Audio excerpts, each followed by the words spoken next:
Hi there, it's Lisa, Balachi St. Romain here, 5th Sunday of Lent, Cycle B, a reading from the letter to the Hebrews. Pause. This is theology coming at us, right? So make sure that you have some images in your mind so it's not just these words that you're getting through, but that it actually means something to you. So it starts out, in the days when Christ Jesus was in the flesh. Okay, his humanity here on earth. While he was here on earth is what that's saying. He offered prayers and supplications. So say those words as if they're coming out with great intensity, right? He offered prayers and supplications with loud cries and tears. Have you ever cried? Have you ever prayed like that? I have, yes. Loud cries, tears, sometimes in a car where nobody can hear me. Right. All right. To the one who was able to save him from death. That's God, right? And he was heard because of his reverence. Now, think about that. Because he was heard, well, then why didn't God save him from death, right?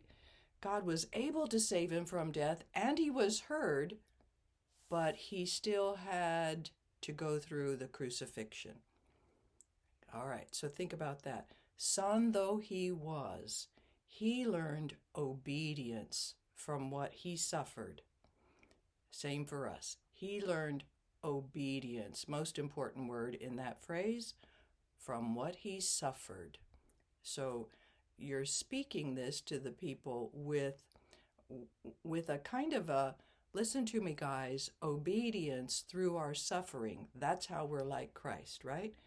And when he was made perfect, you wouldn't think Jesus was already perfect. He became the source of eternal salvation for all who obey him. So he obeyed God, and now we obey him. So there's a little change in that. For all who obey him, your voice is going up on that at the end, okay? Long pause, the word of the Lord. Take this slowly because it's theology, not a story, okay? And it's not even a list. There's not anything in here that is like a cadence at all. So your own images will have to be the things that give you some 3D words. How's that, right? It makes sense to you, so you can make it make sense to your listeners. So take time, practice reading aloud, and let your voice carry this reverence, obedience, and for all who obey him. Him goes up on the end. God bless.